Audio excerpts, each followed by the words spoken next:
समंदर पी लिया हमने, सीने की आग नहीं बुझती।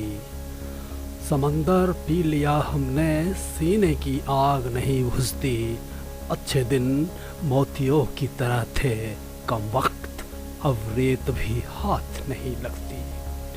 पंजाबी में एक कहावत है, कीदी मानू मासी आखिए।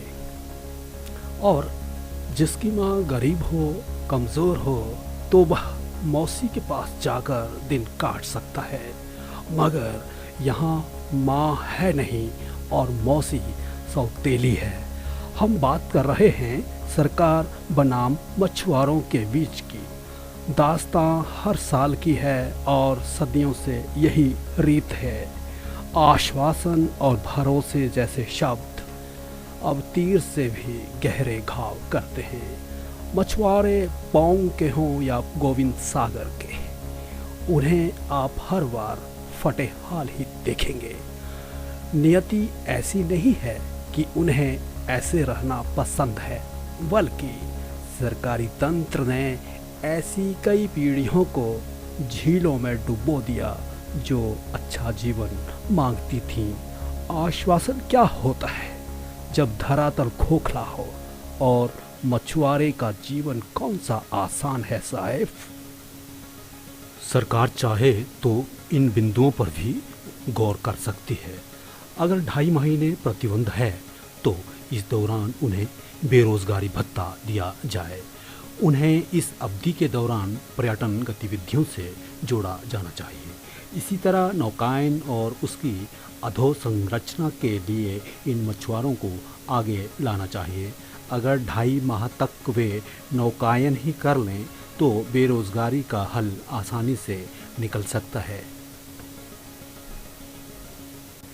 हर वक्त पानी के थपेड़ों में रहते मछुआरे 2 वक्त की रोटी का जुगाड़ कर लेते हैं।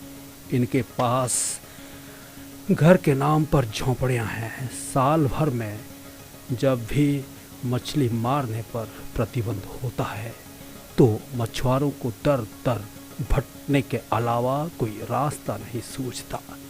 क्या करें, कहाँ जाएं? सरकार के पास योजना नहीं है और मछली सभाएं हमेशा ठन ठन गोपाल। पौंग झील पर करीब 2,500 मछुआरे निर्भर हैं।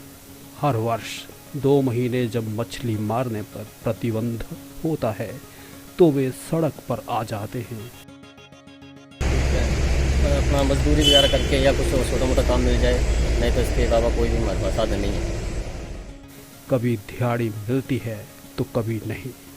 जैसे डैम की तरह उनको भी 2 महीने का भत्ता दिया जाता है, हमें भी 2 महीने का भत्ता दिया है। बड़ा मुश्किल हो जाता है गुजारा करना 2 महीने में। बच्चे छोटे छोटे हैं, स्कूल वगैरह पढ़ाई वगैरह तो हर कोई चीज़ देखना पड़ता है उनको।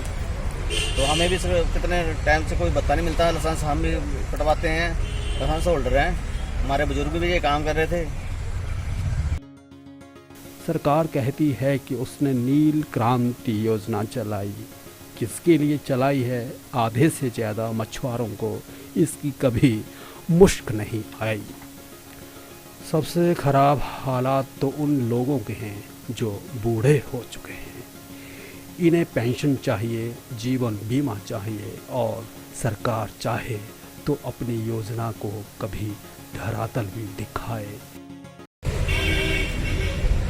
देखिए, इनके बुजुर्ग भी लाइसेंस धारक थे, ये खुद लाइसेंस धारक हैं। और इन मछुआरों का, ये मछुआरे जो हैं जो खड्डों नालों से मछली पकड़ के लाते हैं और अपने परिवार का गुजारा करते हैं। तो पौंग बांध में जो मछली पकड़ते हैं उनको बंद सीजन का भत्ता दिया जाता है।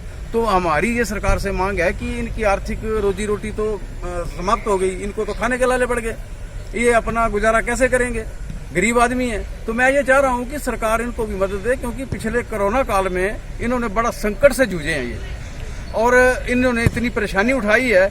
मैं ये सरकार से मांग करता हुआ कि इन गरीबों को सरकार मदद दे, आर्थिक सहायता दे, और बंद सीजन का भत्ता भी इन्हें उपलब्ध करवाया जाए। मेरी तो यही मांग है, और इनका गरीबों का कोई भला हो जाए।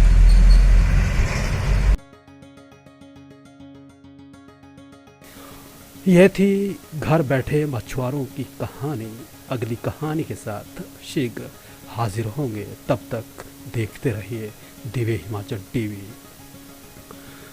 दिव्य हिमाचल टीवी के लिए जवाली से सुनील दत्त शर्मा की रिपोर्ट।